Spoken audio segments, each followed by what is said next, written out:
I got infinity money. Yeah.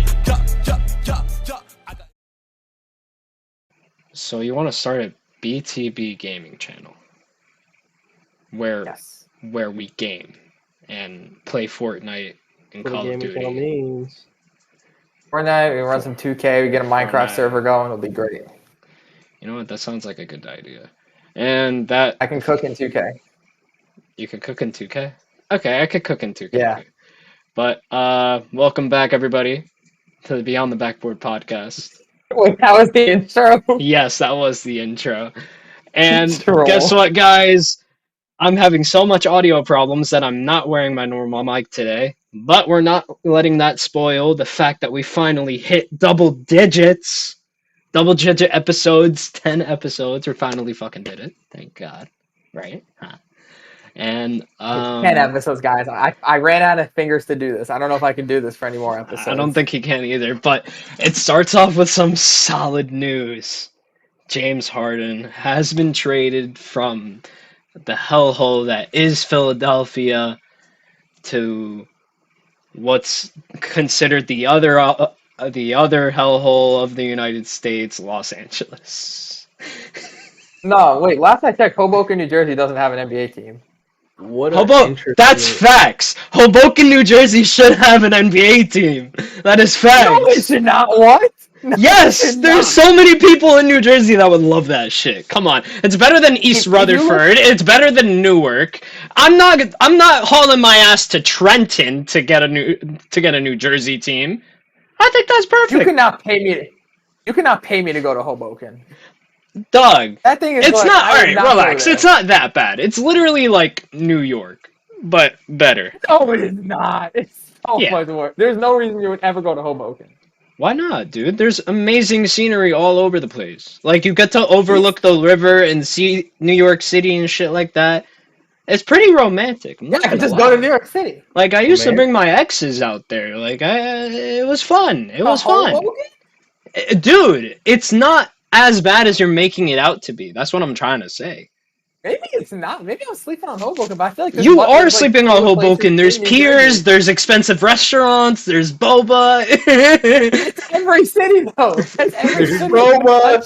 There's boba. Like, if you have boba, you're living life.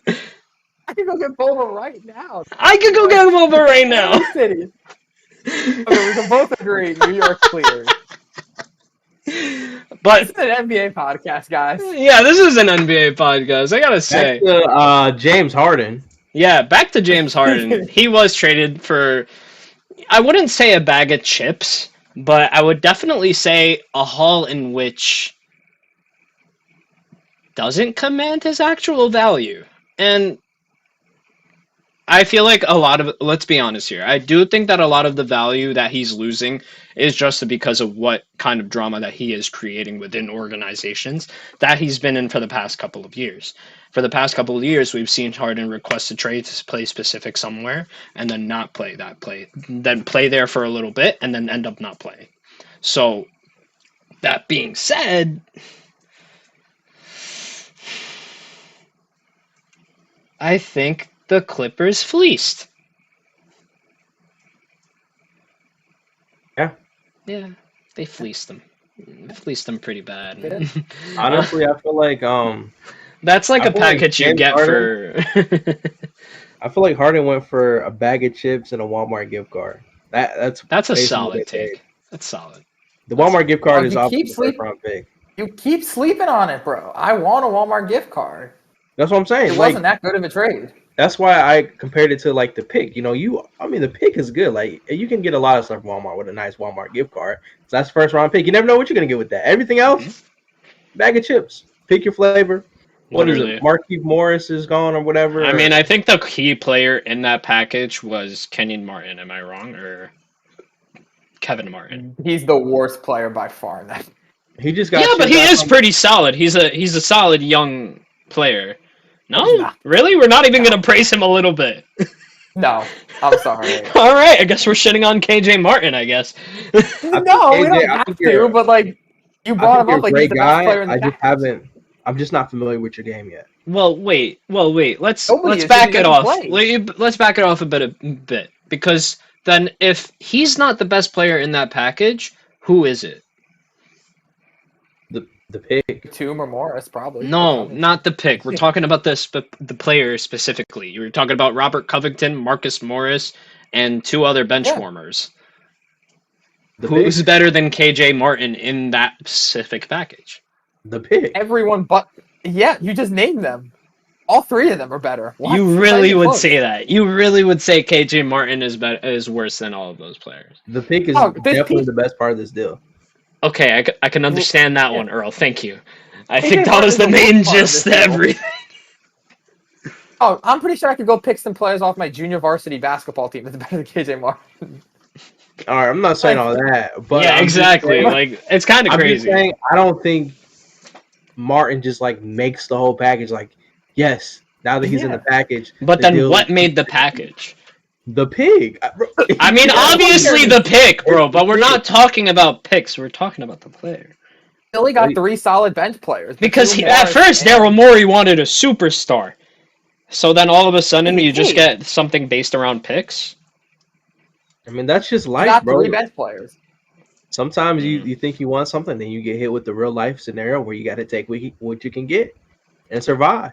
Yeah, no, I can understand. Or just let him walk away for free. That's very true. Yeah, he got something. Yeah. They did get something. But, I mean, look, I think James Harden should have left while he could, because then he just started more drama and made himself look worse. At least he was worth that $36 million when he left, because when he returned, he wasn't. He definitely was not. So he got his bag though. Yeah. If we're being honest, I don't think James Harden won. He literally won. Like he's not mad at anything. He's going to the Clippers. He's going to compete for a championship. He has really good odds at that. One of the best teams in the NBA now with him added to that roster.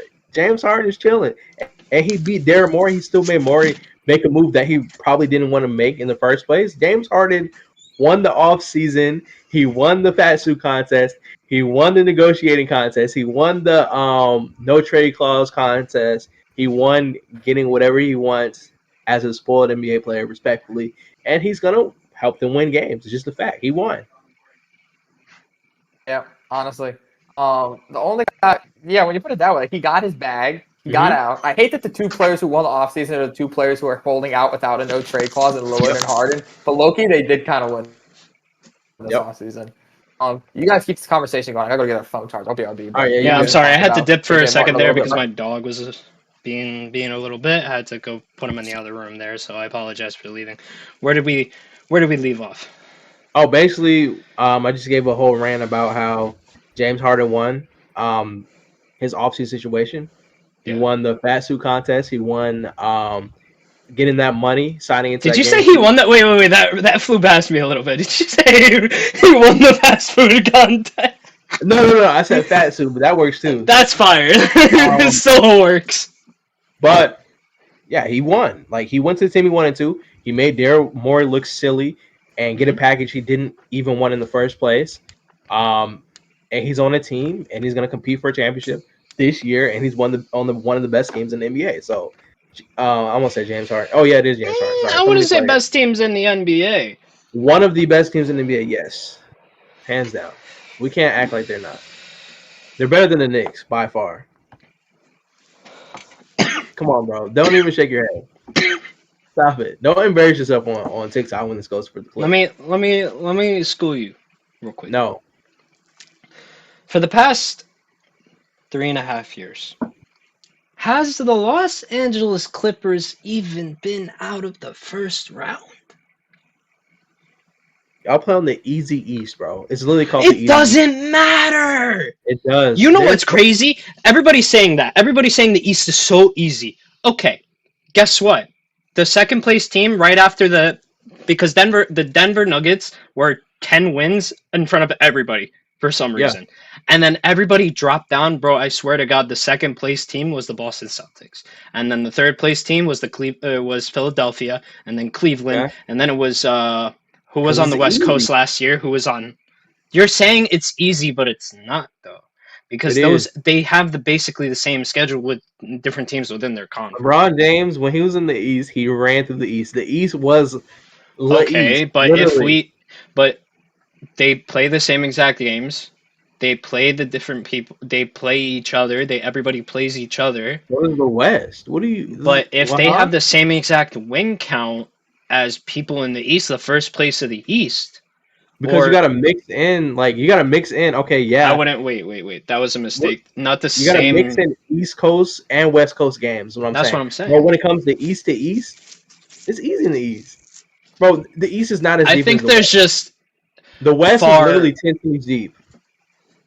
okay. You know what? I can actually get behind that because the East is because the probably West 5, 6. 8. Name them, and I'll agree with you. Okay, bet. The Washington. No, I'm playing. That's crazy. Boston Celtics, the Cleveland Cavaliers, the Philadelphia 76ers, the New York Knicks, the Milwaukee Bucks, the Milwaukee Bucks. And you're saying the New York Knicks are shaking my head? Shut the fuck up. You're crazy. That wasn't about the Bucks. That was about the Knicks. But That was about the Knicks? You're crazy. Did you say the Hawks? If we're yet? top 4 in the agree. East, 100%. Did you say the Hawks yet? I was going to save the Hawks for quite literally number 8. But yeah, the Hawks are in there. I would say the Pistons are in there right now as we talk. The Pistons are there. Recency bias. You're still too young. Wait, what? He's talking about? asking me. He's saying that the West Coast is much better than the East Coast I In said. terms of cities? I said. in that- terms of teams. I said as far as competitive teams, the West is a little bit deeper than the East currently right now. That's all I said. Oh yeah. No, you didn't. No, you didn't. Okay, what did I say? Rephrase what I said. You said that the West is better than the East. And then later on you Yeah. specified that they're 10 teams deep. And I said the East are 8 teams deep. Okay, what's your? I'll give you my 10. You give me your 8. Then let's go. I gave you my 8. I don't think the East are even 8. The 8 in terms of championship contenders. No. I didn't say- Just hey, playoff that's what I teams. said. You Hey. didn't say playoff teams. You didn't say championship Deep level teams. I consider that's what I mean. Deep means. I'm not playoff teams. considering the Los Angeles Clippers a finals team until they make it out of the second round. bro. So you consider What? the Knicks a finals team? No, because they didn't make it out of the second round. Then how are they on your top 8 list then? They're on my top 8 list because we're talking about playoff. We're Then how We're we talking not about including playoffs. The Clippers then. I did include the Clippers. I said they're The 10 logic. You said you're 10 teams deep. The Clippers are in there. Yeah. They're just not championship contenders. Yes, they are. Well, probably. What are you, bro? Well, no, because where have they been in the past 3 years that Hypothetically, Kawhi Leonard, Paul George, and Look. Paul George have teamed up? When have they ever got past the first round? But I'm a Lakers fan. I agree with you, but all I'm saying is for the sake of this argument, we're not even anywhere close to that being a thing yet. No team is, if we're going by that logic, this year, no team is a championship contender. We've only played 4 games, whatever. I'm just talking about, like, as far as full potential. What? I'm talking about as far as full potential, healthy lineups. Everybody right now is healthy. The Clippers are on that list this year. As far as healthy That's not contenders, gonna last long. I'll year. tell you that much. see, Load management. but you use that. Oh my! You use Load that management. argument. Bro, Omar, okay, Omar. wait. No, let me say Talk something about- because if it's Okay. because if it's a continuous factor every year that these players play in, we have to consider it this year. That's 100% valid. I agree with that. But I Okay. also want to put the point out there that It's when a the good Clippers team. were healthy and they had both Kawhi and Paul George in their lineup, they were one of the best teams in basketball. And I firmly believe that Clippers team, as was previously constructed, could have easily gone to a conference finals or an NBA finals. Of course, like you said, barring health. We have to keep health in mind. And it's still a factor. But I think the fact that they just added James Harden, this is probably going to make them better. We don't know it's going to make them better, but for all intents and purposes, it probably will. You're James adding Harden Harden ruins into a everything team that he was already a touches. championship contender. James Harden ruins everything Listen. he touches, so I'm not worried about that. True, but you also forget that he's one Chris Paul pulled hamstring away from winning an NBA championship in 2019. This is true too. That is very true. I'll give you that. 2020, him, Harden, and PJ Tucker had one of the nastiest small ball lineups we've seen, and not a lot of teams They were did. stopping it. In And 2019, in 2021, Brooklyn probably makes it to the finals if him and Kyrie Kevin don't get Durant. hurt in the playoffs and Durant's foot wasn't on the line. Yep. A Like lot of Harden's come criticism. close. Yeah, but I'm never going to defend the way he goes about a lot of his business in terms At of all. like giving up on teams, but you can't act like the teams he hasn't been on have not had good chances at success. Like the core is there. It's just going to stay healthy. it's just like sometimes you look at the team in the West and you're thinking, damn, they're really a stacked lineup. And then you look at the Denver Nuggets, who have one fat Serbian, a guy that looked like he just came out of college, and then Bro, they have a stacked a really team. bushy I'm guy not with a saying the beard. team's not stacked. I'm just saying. Wait, what? I'm just trying to make Denver fun of Nuggets Denver, don't saying have a like these good people don't stacked team, try. though. No, never mind. Go ahead, continue. My bad. What? No, Omar. I think you're making a good point here. You're just not saying it very well. I think your point is that, and this is something that like we do a lot in the NBA. We tend to fall into a narrative like talking about big names and assuming that all big name players Yep. are going to work together and that the big name teams are going to play 100%. well. Like Yes. after any single trade you see on NBA Twitter, one of the posts you would be like, "Who's beating this team?" I hate those posts. Yeah. It just shows like 3 players or the starting lineup, and Yeah. it completely like decontextualizes everything else. So like Mhm. when in reality, NBA Twitter is hyping up like the super teams who just have 2 or 3 really big names. The reality is that the teams like the Nuggets, who obviously they still have the MVP of the league, but the teams that are more smartly constructed with like not as much name brand players, but the right players for that system and players who know how to play winning basketball and fit and play well together, those are the teams that are ultimately winning the championships. It's the Golden States, it's the Milwaukees, it's the Denvers. It's not, the Nets or the Suns or the Clippers that are winning. So I think you're making a good point there. Yeah. That, we sometimes fall into the trap of just following like the big name players narrative, and that whenever like a formerly great player goes somewhere, we just assume that they're going to make that team better and they assume they're going to be a championship contender. And I won't lie, I'm doing that a little bit right now with the Clippers. Like I am drinking the Kool-Aid on this team a little bit. But at the same time, could I absolutely see Westbrook and Harden get outperformed by, Jamal Murray and Kentavious Caldwell-Pope in the playoffs? Absolutely. I can see them getting outworked by Chet Holmgren and Shai Gilgeous-Alexander. Sorry. It's just like these players to me are past their prime, and like respectfully, they've had very good careers. And you've said everything, right? You said everything 100%. That's what I'm trying to say, right? Like 100%. I agree with you. There's nothing wrong with what you said. I want to add on to that by saying all I'm trying to say is that if injuries and all of these things for these types of players are always a factor, and they are because they're getting older, that's just the reality of things. We've seen older players get injured more often. It happens. It's the cycle of life. But when we factor in these injuries every single year, that's where my mind goes to every single time. Since he used the injuries, I figured I would just politely butt in. Here we go. Here's the Anthony Davis, obligatory Anthony Davis moment. This has not. I'm just going to compare to what he said. He said Shai and Chet, 2 guys who have a serious injury history. I mean, Shai doesn't. Yeah, Shai battled injuries all last season. You can check. Chet Holmgren literally took one little bump from LeBron James, is out for a whole season. So, it wasn't one little bump. It was a mighty mangling. He took a Braun bump. That was that and I league love is. Chet. But if we're using the injury thing, okay, they're younger and they got injured. Okay, 100%. Yeah, James Harden and the Clippers, they had a series of injuries too. So it's just like, where do we draw the line? Then what do we compare it to when they're fully healthy, right? Valid.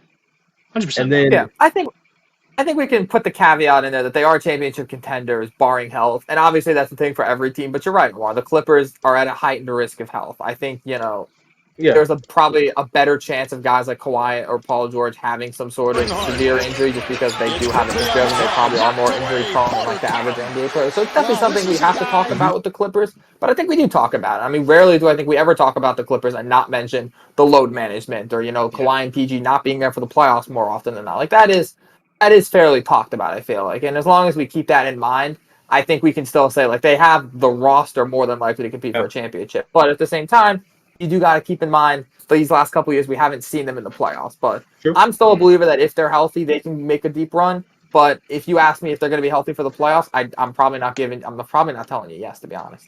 Yeah. And that's what I was thinking. Like, I agree with you. Like, it's not that I don't agree with you, but I'm just getting the point across that they could be a championship team. Like, I'm a Lakers fan. I don't like the Clippers at all. 100%. But I'm not going to sit here and act like with the roster they have, with the pieces that have worked together previously. If you add in James Harden, a guy who can be a really good playmaker for this team, and who can score, obviously it depends on him staying healthy. I agree with that, but that's same thing goes for Kawhi Leonard, Paul George, all those guys over there, Russell Westbrook, all of them. They're gonna need all of them to compete, but I can't ignore the fact that I believe that this team has the chance to be a championship level ceiling. Like, that's just all I'm saying. So I feel like we're all saying the same thing, just in different ways, low key. Yeah. I think the Clippers definitely have a top 3 ceiling in the NBA Yeah. right now. I agree. It's just I have to see them as of right now, as of everything stands. I'm not sure, right? Like with James Harden, it certainly makes their team better. In no way, shape, or form, except if you're Philadelphia, is James Harden's gonna make your team really, really, really, really worse. But I mean, I look at I have to look at the Clippers in their past years, and I just have to like remember everything. That's the only point that I'm trying to get across. Is that I have to remember everything. I have to remember the load management issue that the Clippers dealt with. It might be under wraps. We do not know the story, right? And they just not might be saying anything about it just because they have respect for their players, as they should. You talking about right now? Yeah. I mean, I could go a little both ways.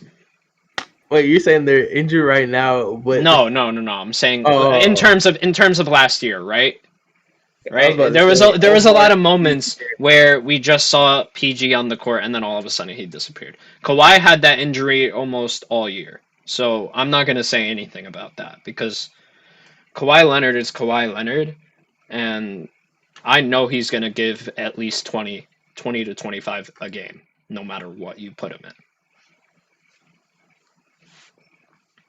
Yeah, I mean, again, this team's going to be dangerous. I don't want to play if I'm a Knicks. If I'm a Knicks fan, I do not want to play this team. So Yeah. we'll I don't see. want to play him in the playoffs, respectfully. What do we think about the Knicks Cavs game going on right now? I know we're obviously in our podcast right now. Anybody just kind of live casting the score? I mean, I'm looking at the score right now. It's 39-30 New York. As we're recording this right now. Go New York, go New York, Let's go. go. Woo! Dante DiVincenzo with the rejection on Max Strus. I'm sorry. I got My honest reaction, Bro, you want to repeat what you said on Full Court Press? Your prediction for this game? I did have a crazy prediction. I said I believe that tonight could be the night that Julius has 35 points efficiently. No, I but saw that. obviously Yeah, I was kind of wrong because I don't even know if he has a point yet. So we'll see what happens. It's a long Yeah. game. I mean, If Julius Randle ever has an efficient 35, I'll I don't know. How many I'll points wear does he a have right Randle now? jersey. It doesn't specify here. I'm on East Coast stream, but you know who I've actually been really impressed with as a Knicks fan is RJ Barrett because he's been averaging pretty good numbers in the past 2 games, 25 each He's been game. good. He's been pretty good. He's been good. I'm looking forward to it because I really think this could be the beginning of him taking that step to all-star level, because that's where the Knicks need him to be successful. Not necessarily. I think we could be successful without him being an all-star necessarily. I just think we need to get rid of Randall to be successful. We'll be much better without him. All-star level Randall. No, not all-star level Randall. All-star level I mean, my fault. Barrett. Yeah. I honestly, I'm dreading the day. I'm ruining the day that Tom Thibodeau puts RJ Barrett in as a power forward. You're so right, honestly. You're so right. Dreading the honestly, day. it would solve his perimeter defense problem because he stinks at that. Respectfully, he is an awful perimeter defender. That's what pisses me off about RJ. He's like 6'6", 23 years old, like super athletic, long wingspan. He has all the tools to be like a fantastic NBA wing defender. And he just absolutely stinks. Like, guys just go right by him like he's not there. He misses assignments. God, bro, he just straight up does not put a body on people. Like, it's actually so frustrating as a Knicks fan watching how he's worse on defense than our, 5'9" point guard Jalen Brunson. Bro, so this was during the Miami series, right? When I kept seeing Max Strus get fucking open, or Caleb Martin get open, and then RJ Barrett would be switched on them, and I'd just be like, well, God, fuck it, like, he's gonna score, right? Like, why do you put RJ on him? Take him out! This is the one, I swear to God, that was the one time I told myself, take RJ Barrett out of the game. I told myself that many times, I'm not gonna lie. It's bad. But anyways, why don't we talk about some stuff? Why don't we talk about this trade from Philly's perspective? Just because we can't spend all episode No, talking about of our course, Knicks, of course. our But beloved Knicks. Philly, like we said, I think we all agree that Philly gets back a little bit of a lackluster package. But what do you see the three guys that they got adding to this roster? Like, do we see Batum and Morris and Covington? Covington in his return to Philly. Do we honestly see those guys as doing a heck of a lot or like moving the needle for Philly, or is it really just a matter of they're not going to commit, they're not going to do that much, and they're really not going to get that many minutes? Yeah, I think I feel like Nicholas Batum. He's a guy who can easily get a couple minutes, score a little bit of points off your bench. Doesn't take him long to get hot, honestly. As far as like rotations, I know they have Kelly Oubre now, so I don't know what that says for Marcus Morris. Not really sure where his minutes come from. You got Kelly Oubre, then you got Tobias Harris playing in front of him as well. So I'm not sure if this is the right fit for him. But then again, I could be wrong. I don't know what their plans are for these guys. Like I said before, I think the best thing going for Philly right now is that first round pick. If I'm being totally honest, I think whenever that comes, I forget what year it was. What 2025, right? Or 2026? I believe it was 2025. Hey, hope I'm they not better sure, pray that the odds are good. Maybe they can Yeah. get Cooper Flag, and it's the best trade in NBA history. You never know. So Hey, we'll see good what on happens. them if they get Cooper Flag. That's what I'm Jeez, saying. Like, that I would think the turn a pick. franchise. I just don't know if Yeah. those guys are going to be key rotational players for this Philly team. But shout out to Maxey, man. I'll just say that. Mhm. I think the reason 100%. they were comfortable with making this trade is because Maxey is having a tremendous start this season, averaging 30 points per game. I think just above 6 assists a game as well. Joel Embiid's averaging 30 plus. I think 6+ boards a game as well. So maybe more than that. I don't know what his boards are, but they're playing great. Like they look really nice as a pairing. They look comfortable, and the chemistry is there. So I think that's more the reason they took this type of package, just to get James Harden out of their hands, get the media drama away from them, and just let them play basketball. So I think as far as the package, the pick's the best thing going for them in this one.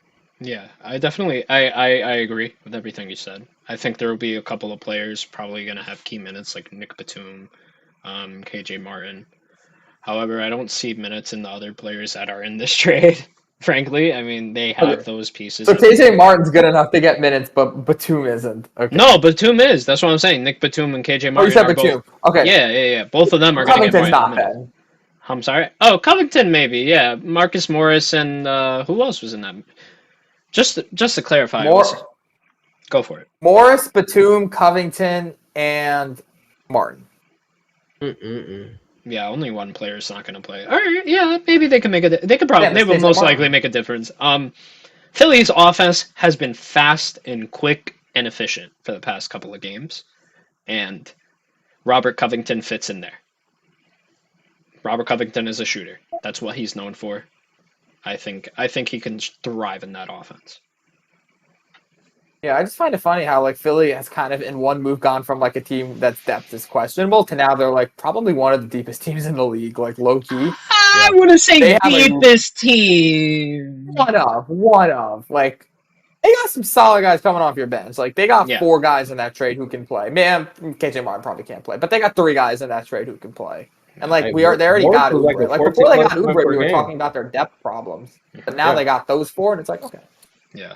Like Morris, people forget like a year or two ago. I mean, he was putting up like 15 a game when he was actually getting minutes in rotation. Like he was one of the guys who, when we used to play him, he used to torch us because that mid-range shot he had was so nasty. His defense was good as well. So I can see him sneaking in, getting some good minutes for Philly as far as rotations.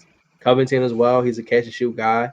They got. I do agree with Max. Like just thinking about it from just a kind of just biased standpoint, like as far as is the pick, whatever. The role players that they bring back are actually kind of decent for what they could have got in this package. Obviously, it's not a Bones Highland or anything like that, but at the same time, I feel like the Clippers probably had all the control in this trade. Can I was drop another thinking hot about. take real quick? Yeah, go for it. You just reminded me of. Bones Highland is one of the most selfish players I've ever seen play basketball. Like Really? this guy actively gets mad, like visually upset when someone else shoots the ball. I'm not even kidding. You watch. There's a reason why Denver traded him for like essentially Reggie Jackson. That was my next question. That was my next question. I swear to God, I was going to ask how you guys felt about Bones Highland and where has he been? Because I know he's been in LA, but like Yeah. They don't He's do good, anything. like he's talented, but his attitude is terrible. Like there's a reason why Denver traded him and then went on to win a championship.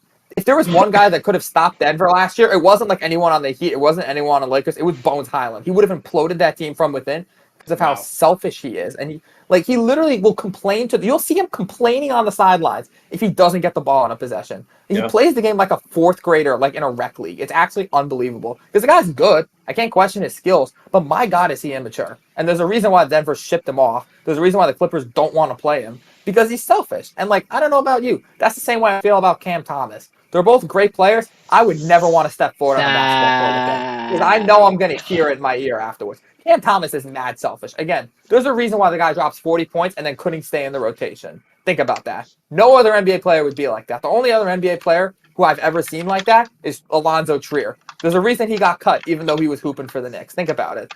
All these guys put up really good scoring nights and then fall out of the NBA shortly after. Why? Because they don't have the attitude to play professional basketball. Okay. I'm not going to lie. He is right to an extent. Because against the Hornets, the Mavs, and the Cavaliers, yes, he's had 33, 36, and 30. 2 assists, 2 assists, 2 assists. Not even the assist, though. It's like you just see the way that he has to have the ball in his hands. Like his teammates are scared to not pass him the ball because they think he's just going to complain or throw a temper tantrum. And as soon as you pass that man the ball, you're not getting it back. Like if Cam Thomas gets the ball, it doesn't matter if there's 1 second on the clock or 24 seconds. He's going to take the damn shot. And I think you saw that at the end of, I forget what game it was, but I think it was the Cavs game where right after Mitchell hit that big shot, and then the last possession is just Cam Thomas dribble, pass, get it back, dribble, force a terrible shot, and you lose. That's the Cam Thomas experience. You know what you're getting yourself into with this guy.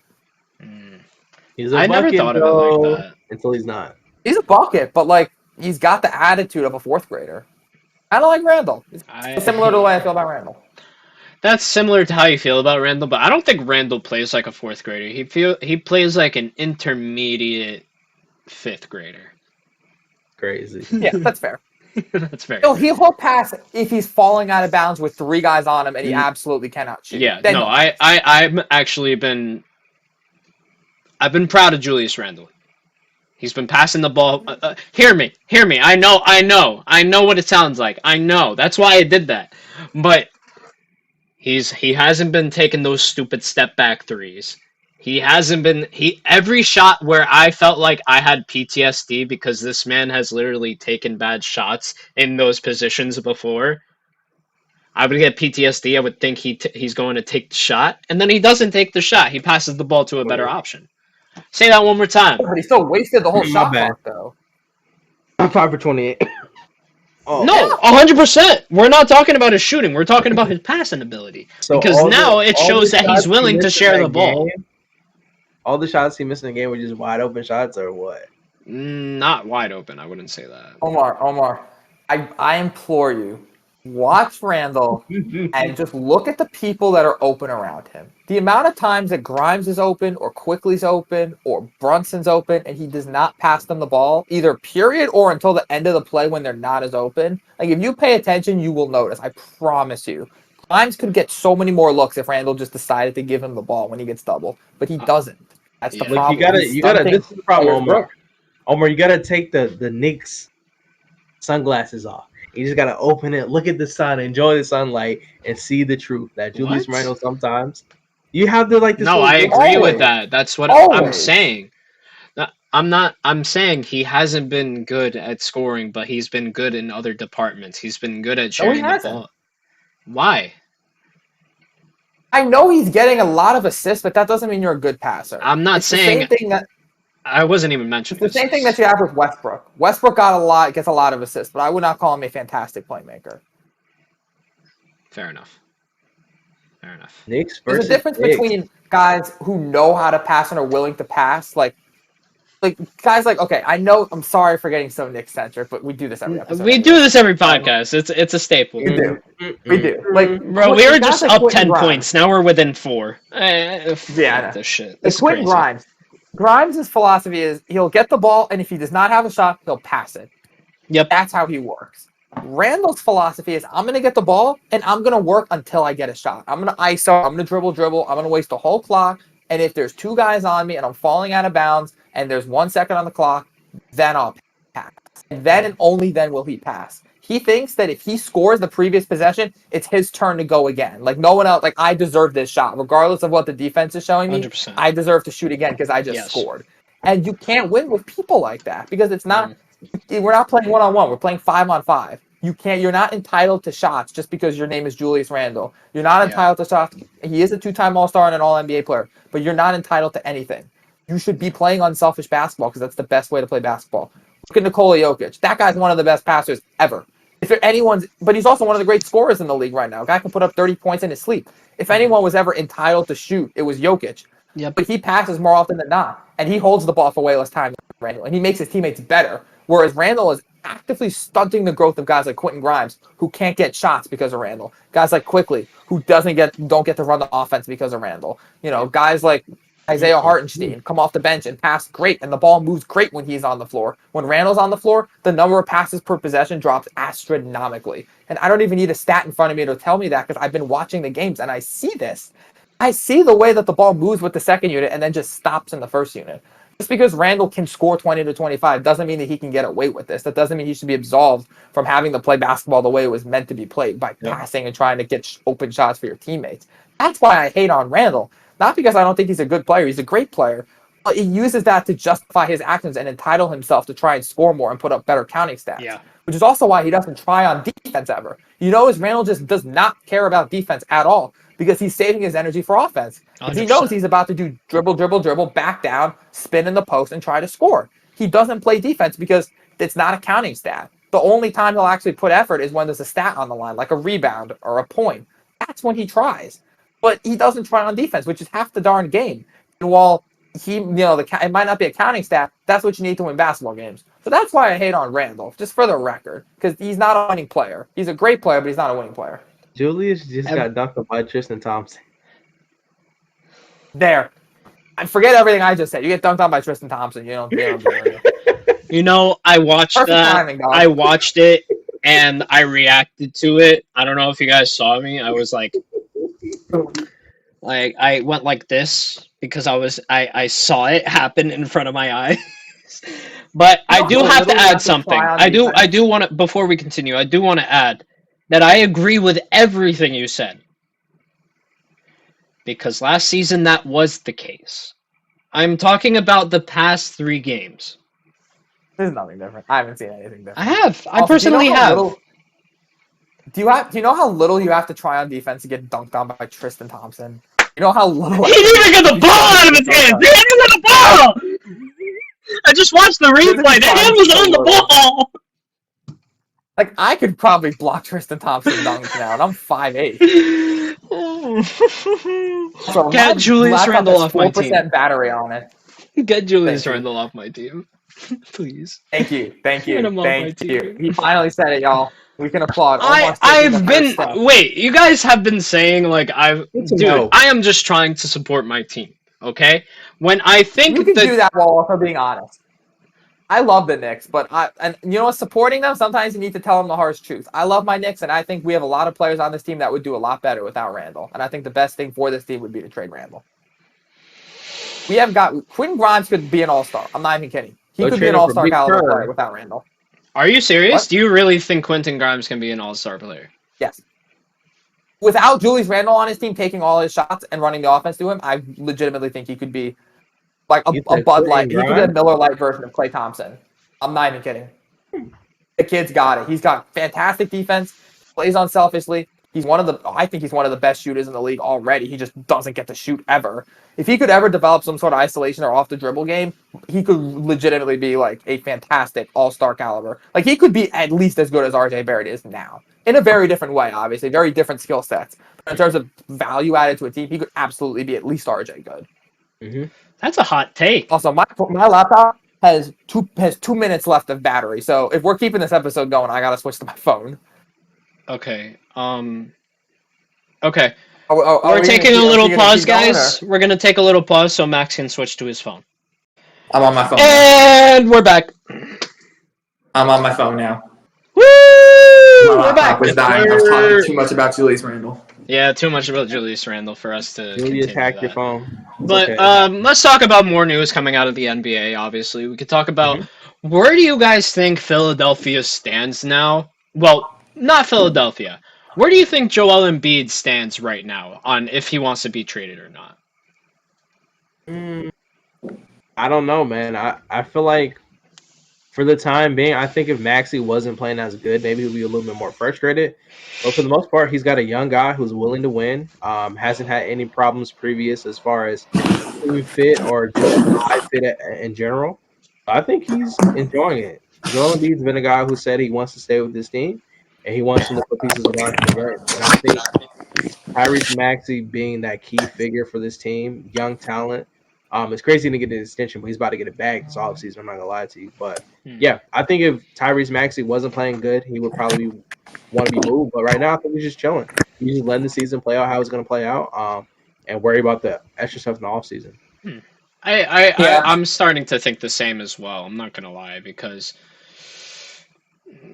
I can't deny that Tyrese Maxey's fucking great. Like last year, I could swear he was on like Quickly's level of things. But now it's more or less okay. Now he's like Brunson. It's good because Tyrese Maxey is a great player and he deserves all the praise that he's getting right now. So I really hope that he could continue this level of play because if he can't, I think Joel's out. Yeah, sorry Yeah, about I that. think Yeah. he'll probably give it another year or two, see how things fall. I think Mhm. the 76ers will be good this year. They'll be good as long as Embiid's on that team. So I'm sure he's not in any immediate rush, but he is 29, so he's starting to get up there. So if Daryl Morey pulls a Daryl Morey on him, I'm sure he'll be trying to get out of here in not too long. But from everything I've seen, he seems to be pretty happy with where he's at, and now he doesn't Yeah. have to deal with James Harden anymore. So for all we know, he might want to be staying even more now. Yeah. True. Yeah, I mean, look, it's all just Nick centric, right? It is. Why don't we talk about Golden State? Because Golden Yeah, State's been kind of cooking with Chris Yeah. Paul, and and like low now key, and now with news that they're gonna start benching him to start Draymond Green. yeah, yeah. I don't think know that about you might. guys. I really like that. I mean, I I love get that it. they kind of Yeah, had that I love they it. tried to do Chris Paul in the starting lineup, but I think he's much better off the bench. Yep. I just think ever playing him or Steph Curry at the two guard was never going to be the best use of their skills, and I think the defense in that backcourt was always going to be lacking. Mhm. So I think having Chris Paul to stagger minutes with Steph Curry and give Steph a viable rest, like this is by far the best point guard Steph's played with since he's become an MVP caliber player. Somebody who can come in and hold down the offense, take the reins, pass the ball around, just be a solid presence off the bench. Like Chris Paul, I think at this stage in his career, especially he's 38, he's getting up there in age. Asking him to play starter level minutes is not realistic. I think he's perfect coming off the bench for this team, and he might honestly do a better job at being the backup point guard than Jordan Poole would have, because we're seeing how he's playing diva ball over there in Washington, getting one of the smartest players to ever play the position in Chris Paul, having him to back up Steph Curry and just be a solid presence 20, 25 minutes a night, going to give you a lot of assists, going to still create his own shot, knows how to play winning basketball. So having that on your bench is probably best for Golden State. And I think that lineup with him and Curry was never really going to work long term. And as soon as they get Draymond back, I think Chris Paul as the sixth man is going to do them wonders, I'd say. Yeah, no. I think this will finally awaken the beast that is Jonathan Kuminga. It could help. It definitely could help. I mean, someone like Chris Paul who spent years throwing lobs to Blake Griffin and DeAndre Jordan, he knows how to get the best out of, And big don't men who forget are Shea uber Gilgeous athletic. Alexander. Because God knows if Chris Paul didn't go to OKC, we probably wouldn't know his name. You make a point. So, yeah, Chris Paul knows how to Probably get the wouldn't best know out of his name. guys. So, Yeah, I Yeah. mean, Honestly, I would say I'm my fault. no, I was go, please. Yeah. I was gonna add on to it. I was just gonna say, yeah, I like Chris Paul off the bench. I mean, he has such a good feel for the game, his basketball knowledge, and just the way he plays through the game. Like his patience is unmatched. Like you see him, kind of space out the floor. He can hit that mid range shot still at this old age. He has one of the nastiest kind of fadeaway mid range shots we've seen. He'll fade on anybody's height. I seen him. I forgot who he hit it on. I think a night ago. It was like two people, but it was fadeaway, nothing but net. Basketball IQ is just there, man. You want a guy like Chris Paul to be your sixth man. Like that's just a privilege to have a guy like that willing to come off the bench Yeah. at that. So Shout out to CP3 buying into it. I agree with you guys. I don't think it would ever fully work for the whole season. Him starting in that starting lineup gets a little bit rocky moving Clay to the small forward position. I know they talked about some lines with him at the 4. I just didn't see that happening unless they were just completely stretching out the floor, which will be kind of hard to manage. I'm not gonna lie, depending on Yeah. the team you're playing. But yeah, I like it. I think Draymond Green always had to be a starter. Just the way he plays. I said plays. Just the way he plays with that starting unit. I don't think you get that production any other way. So shout out Yeah. to CP3 not being mad about the situation, just taking it like a man and playing in that second unit. I think he's gonna be great this year. And I Yeah, this is think my bad. I think we just expected him to be like Russell Westbrook. And I know it's sad to say because Russell Westbrook at first he didn't buy into it and he was kind of really selfish about it while not while he was in while he was with the Lakers. But now that he bought into it with the Clippers culture, it looks like it worked a lot of wonders. And Because he's now starting that you though. see him actually like happy to be a Clipper, I don't know, man. I feel like Russell Westbrook got so much disrespect from just being a Laker. I felt so bad for him because I just remember like tons of interviews where he was talking about like his kids were getting like basically I wouldn't say bullied, but his kids were like giving wow. comments like Westbrick, Yeah, Westbrick, Westbrick. Like, bro, that's like yeah, that's funny, but I'm at the not same It's just the time you way can't you're say saying that it, but to yeah, you can't yeah, say yeah, that. Like they Yeah, propagate this yeah. narrative and it's not they're treating him like he was never an all-star. They're treating him like he's not the triple double demon that he is. So I don't know, I feel like now that he's finally bought into this culture, I feel like he can finally revive his name. yeah, Same no, with there's Russell. always going to be the jackals who are like we Yeah, can. It's all fun and games in a basketball sense, but like when you take it like to a personal level and you're like yeah, clowning him in real life or clowning on his kids, like that's messed up. There's always going to yeah, be the jackals Yeah. who do that. Sadly, I will say I think a lot of the criticism he got from a purely basketball standpoint is valid. Like it's not a coincidence that he left the Lakers and they got way better.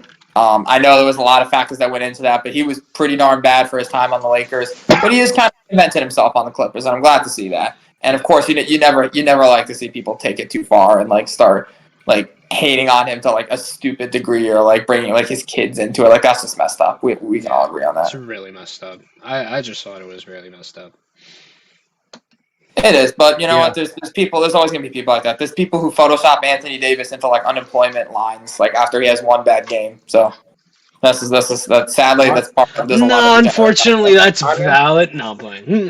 my honest opinion on the situation is, first of all, I'll say I don't support anybody involving anybody's kids. What his dad did on the court to sell us has nothing to do with his family. So we'll just start at that. I do agree. Social media can be a very toxic place. I can't imagine being an NBA player's kid, especially if your parent just has stretches of games where they may not go the best, but that's basketball. It's not always going to be perfect. And I feel like from the start, the fit with Los Angeles just wasn't there. Like Russell Westbrook is a guy who Which needs. one? Oh, my fault. The fit with the Lakers, my bad, which was just not there. He's a guy who needs shooters surrounded by him. And one thing we didn't have when we had Russell Westbrook was, one, we didn't have depth, and two, we did not have shooters, respectfully. So having him and LeBron James, both ball dominant guys, trying to run the show, just never worked out. But you move into a place like the Clippers, where you got guys like Paul George, Kawhi Leonard, who can kind of play off ball a lot better. Paul George and Russell Westbrook already having that chemistry as well helps a lot too. Had one of his best seasons playing with Russell Westbrook.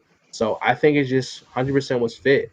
Like I never thought that Russell Westbrook was just a completely terrible player. I just think the fit was just so bad.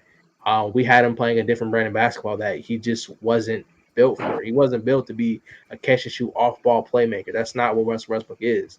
So I think I'm happy for him. I'm glad he's thriving in the Clippers.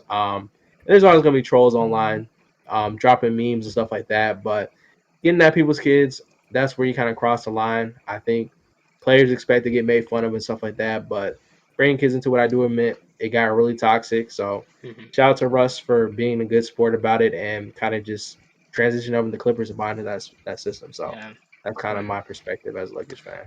I mean, he did it the professional route, I would say, because he never patched the organization. And to be That's very. honest, he had. Yeah. I'm not gonna lie, he had a lot of reasons to bash the organization because he Yeah. was. I mean, he was getting kind of disrespected there. I just feel like it was that, but I mean, I don't think it had to do he, with the organization. I mean, it was just he didn't fit. that's It true. was just he wasn't playing well. That it was just a fact. Like he had games where he was throwing like 5 or 6 turnovers, just making dumb passes. He had games where he was taking a lot of bad shots when people were wide open, Yeah. and it just didn't work out. And I'm not saying I agree it was coaches too. Like Darvin Ham was telling him one thing in his ear, and the organization was telling him another thing, and those things just weren't lining up. So I Yeah. just feel like overall it just wasn't the right fit. Wasn't the right brand of basketball from it. I think Clippers fit him perfectly. Yeah. And Certainly. on to the next question here. The Bucks. Does Damian Lillard, I think I asked this last week. I don't remember exactly because we did talk about a lot of things containing about Damian Lillard's trade, and now that we've seen him on the Bucks so far, do we think Milwaukee can is guaranteed to win a championship?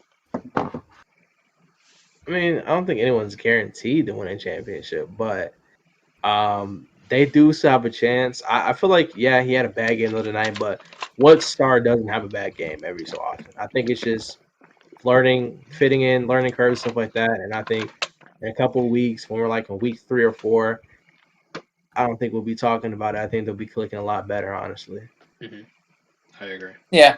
I would agree with that. I think you can never say it's way too early to call a guaranteed NBA champion or anything Yeah. like that. But listen, I think Milwaukee's got as good a shot as any. My biggest concern with Milwaukee has to just be, and this isn't even, I guess it might be a little unfair to call this a concern, but I guess my biggest question mark is just their coach. Adrian Griffin is still a new NBA head coach. He's only 3 or 4 games into his head coaching career. We really don't know what to expect from him. We don't know if he has it in him right now to take this team to where they need to be. Which again, it's maybe a little bit unfair to expect him to do that year one, but he does have the blessing and the curse of having a Bucks team that has really high expectations. On the one hand, it's great because you've got a very competitive team. You've got a good shot at going to the NBA Finals and competing for the ultimate prize in basketball. But you also have really high expectations. It's similar to what we saw with Joe Mazzulla last year. He's got a great team, but that also means that the scrutiny is going to be on you. The question mark is not if Jason Tatum's going to perform or Jaylen Brown's going to perform. It's going to be on, do you know how to get the best out of your players? And I think that's the biggest thing with the Bucks right now is, can Adrian Griffin get the best out of his players? Can he manage a Lillard and Giannis duo? Can he turn them into the powerhouse that we know they can be? Does he understand, what the best rotation is, how to manage minutes, all the nuances of being a professional basketball head coach? It's a big step up from being the guy who sits next to the guy on the bench, the main head coach, and being that head coach. So can Adrian Griffin, pull it off in year one? I'm not gonna say he can. I'm not gonna say he can't. Like I'm not saying I don't think he can. It's just it's tough. He's the first year head coach. There's gonna be struggles, but whether fair or not, there's gonna be a lot of scrutiny on him this year to perform, just like there was on Mazzulla last year. And for the most part, Mazzulla stepped up. He led his team almost to the NBA Finals. So Yep. I think I'm more confident about Giannis and Lillard than I am about Adrian Griffin, just because he's a question mark. We don't know what we're going to get from him, so that's something to keep my eye on throughout this year. But if he can figure out how to get the best out of this Bucks team, then they got as good a shot as anyone else, I think. I think Joe Mazzulla has the potential to be one of the greatest coaches in the NBA right now. However, last year was fully on that team. I mean, look, Ime Udoka set a culture there as the head coach of the Celtics.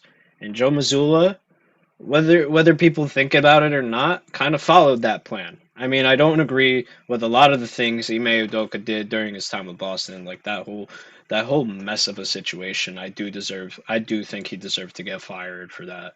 And I do think, especially if you have a family, like what the fuck are you doing, man? Like there's no reason for that. But not to get out of line. But Joe Mazzulla has been, I feel like he's been following this game plan that Ime Udoka kind of left behind in a sense. Kind of left like an imprint on his brain on what this team should look like. So with that being said, I think I want to give Joe Mazzulla his flowers because hell, he's been an amazing coach so far, and I think he can continue that throughout what he's doing. But last year wasn't. I wouldn't say it was Joe Mazzulla. Yeah, yeah, I agree with you. Yeah, I think this year he does have the potential to be a great coach. I agree with you everything you said. The transition of coaching was definitely a wild situation. I'll leave it at that. But yeah, I think for the most part, he's done a good job of implementing these guys into Mhm. this system that was already built and just continue on winning games. So I guess we'll see by the end of this year how they finish off. But yeah, I think he made some great points. Yeah, and just to comment on Boston, like I know I've come off here as Porzingis hater, right? And that's fine. That's fine. I have my reasons. It's okay. But I'm going to backtrack a statement here. I would Oh, definitely take a duo of Drew Holiday and Kristaps Porzingis over Marcus Smart and Robert Williams. I'm sorry. Like like I gotta give you guys your flowers there. Like Brad Stevens, like you're the fucking man. You fucking did it. And like W trade. and no matter how much my New York blood hates Boston, my blue and orange blood, how much it hates Boston, respect is given when respect is due. Yep, Respect is given when respect is due. I And respect that, Omar. yeah, Takes a lot Yeah. to praise Porzingis. yeah, it You hurt. want to say it again? We put him through enough pain, Earl. I'm just playing. Okay, what You're was lucky I even said that by my own will. Like I got the card right here that you left me, Earl. Like you came up all the way from Georgia, you came to New Jersey, you dropped this shit in my lap, and then you went home, and then we recorded the podcast. And you stuck a gun to my face and you told me to read it on the Okay. podcast. All right. I'm That's completely joking. slander. YouTube completely joking.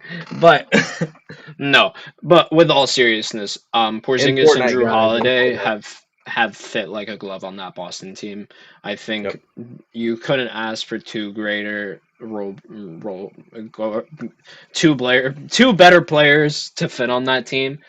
And by the way, how is Boston affording this? I got infinity money. Shout out Kai Jones, bro.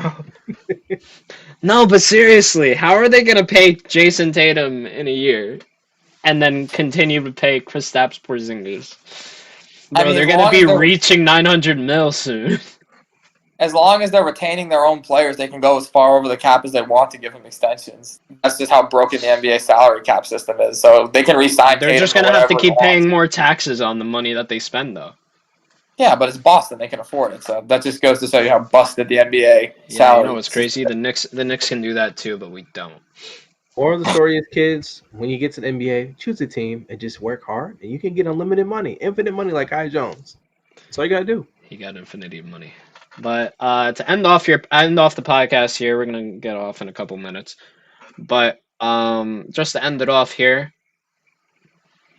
hot takes for this year. I know I already said my hot take before. It was like New York being top three team in the East, even though I don't really think it's a hot take because we were already top five last year. Steady progression shows we can be top three.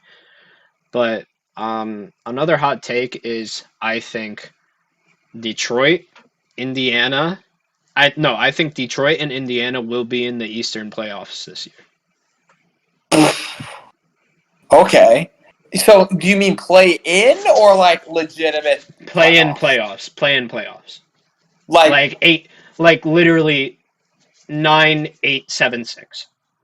Like okay, actually so making the playoffs or yeah. making the play in. Making the playoffs, making the play in, like quite literally in between the two. I just said like from 9 to 6, I would put them.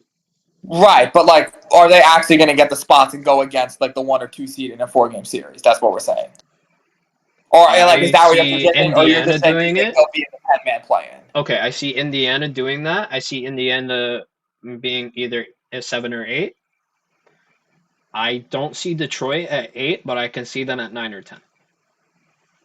Okay, so you don't, but do you think they're gonna like make the official 18 playoffs through the play-in? Do you think they're gonna win their playing games to make the playoffs? 8? Isn't 8, 7, 8? Did it shorten? Am I bugging? Am I thinking of last year? Well, no. I mean, the play-in is 7, 8, 9, 10. Oh He- shoot!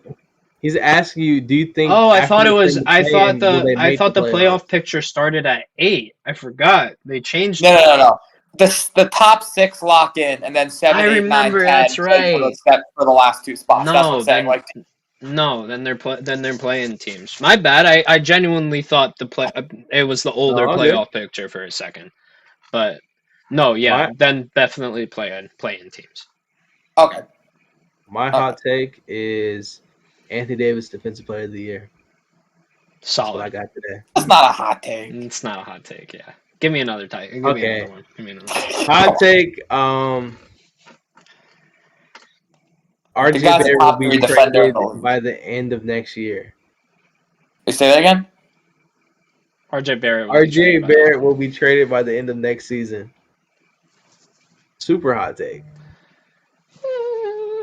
See, I mean, I could see it in like Coming if from- the Embiids of the world comes available and we have to sacrifice someone. I could see it. Yeah, I would do that. Okay, my hot take. I'll piggyback off Omar's about the play-in, but I'll be a little bit more specific. I think Brooklyn will miss the playoffs. I think they're not going to be a top 6 seed. They're going to go to the play-in, and they're going to get bounced in the final play-in game by the Pacers. I think the Pacers are going to beat them to be the 8th seed in the playoffs. I don't see Brooklyn as good enough to win their play-in matchups. That's a good one. Whoa, that's a good take. I'm not as high on Brooklyn as a lot of people are. Like they have good young pieces. I just don't think Mikal Bridges is good enough to lead a team very far. Yeah. And they don't have great enough pieces around him unless Ben Simmons really returns to All-Star form and like Nick Claxton develops into a borderline All-Star. Right now they have a lot of good young players, but not one that can really take them to the promised land. Versus Indiana, they've got Tyrese Halliburton and like a lineup of Halliburton along with Buddy Hield and Miles Turner and Bruce Brown and Obi Toppin. Like I feel like that team ekes out in a 1-game series against Brooklyn. Yeah, I can see that happening, and I think that could be a battle, to be honest. Brooklyn and Indiana for a playoff spot.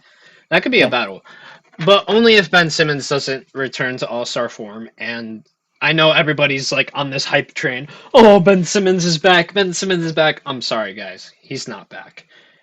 You guys, like, I'm speaking in a rhetorical sense. They butchered him last year for scoring under 70, and now he's scoring 10 and with 9 rebounds and 7 assists, and you guys are like praising him like he's God. Like, I do think the hype around Ben Simmons is a little bit overblown. He's shown that he's taken a step. He's at least been better than last. So I will give him that. He has been better. There's reason to have hope, but he's still a long way away from being the kind of player that he was when he was an All-Star in Philly. He's still got a long way to go for that. I could have a huge Ben Simmons debate, but I'll save that one for next week. I'll just say this. Ben Simmons is taking the right steps to being a better version of what he was last year, like Max said. I think he's doing well. Times when he wasn't aggressive attacking the rim, we see him attacking the rim when it's open. So I'm happy with what he's doing. He's having a nice balance between scoring and playmaking. Like I said, most of those games, he's only putting up max like 8 field goal attempts. So it's not like he's shooting like 15 to 20 like most stars / all-stars and stuff like that. So I'm happy with what he's doing so far. And when he does have that aggressive breakout, we'll be ready for it. But his floor right now is playable, better than he was last year. Agreed. He's raised that floor, and I think probably raised the ceiling a little bit. Like, he's at least showing that he belongs in the NBA, and he can be a solid, at least rotation player, if not starter. So he's on the right track. He's taking a good step so far. There's reason to be hopeful. Yes, 100%. and I gotta fully agree. And I guess that's where we'll end off for today. Thank you, everybody, for tuning in to our 10th episode of the Beyond the Backboard Podcast. Thank you for tuning in so much that you'd like to see us grow, right? Give us a follow on Spotify, TikTok, Instagram. Everything will be in the description later on. And peace. Peace.